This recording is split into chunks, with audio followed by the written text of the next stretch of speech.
It's a little bit exciting news for me, and I want to share with you guys that recently we bought a house in Fremont, Bay Area.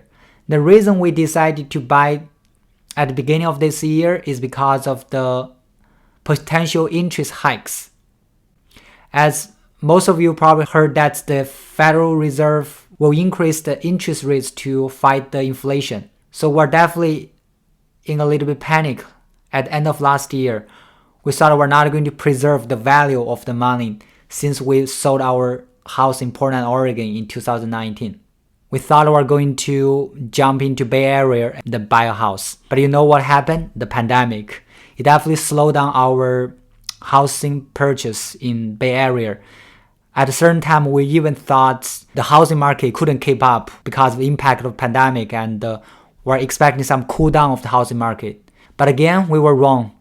2021, we saw the house price increase quite a bit in San Francisco Bay Area. So that's why I was really desperate looking for solutions. We couldn't rent our house forever. One possible solution we thought to ourselves is we might move out to other low-cost area, for example, Austin, Texas. So we did visit Austin, Texas in late October last year just to get a feeling about what would be the life look over there and how much does it cost to get a decent house. Once we're done with the visit, we come back, we feel like it's not our best choice at this time of my career. I think I probably still want to stay in San Francisco Bay Area as of now. So we decided to re-look at houses in San Francisco Bay Area. So we are starting looking at open houses in Milpitas, Fremont, and also Tri-Valley. The reason I'm looking at Tri-Valley is quite a few of my colleagues bought a house in Tri-Valley. I was expecting a little bit more of affordability at Tri-Valley, but once I go there to actually look at a few open houses, I think it's not true. The price actually gone up a lot. Also, we look at a few townhouse and single family in Tri-Valley, and they're all well above $1 million, which is not too much difference from some of the houses we're looking at Milpitas and Fremont. So eventually we're lucky enough to get a house at Fremont. It's a 3-bedroom duet with no backyard, but the property is pretty new. It's built in 2012. So we have been living here for a little bit over a month, and I will give you honest feedback. First, we find a lot of outdoor activities. It's close to a lot of great parks, for example, the Central Park, and a lot of other small parks. We also take our kids to a few playgrounds, for example, the Mia Stream Come True, Tennyson Park in Hayward, which only takes about less than 20-minute drive. And also last week, we took our kids to Dublin. There's a playground called Imagine Playground. It's also less than 20 minutes. So definitely there's a lot of outdoor parks and playground which suit our need because we have 2 younger children. Second, we love the convenience where we live. Our house is located very close to highway. First, we have some concern it might have noises, but actually we didn't get bothered by the highway noise.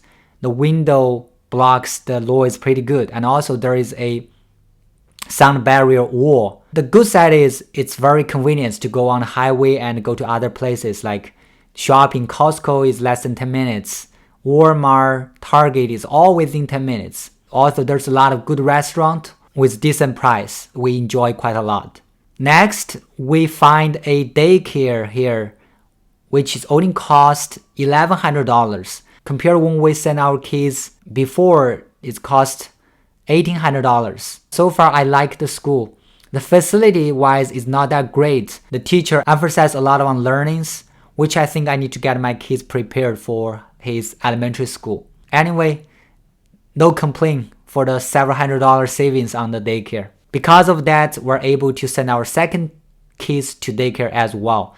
So now our second kids go part-time 3 days. Total together with the first kids costs about $1,800. Coming next on the commute, because I still spend most of my working hours at home, but my wife have to drive to Santa Clara for work.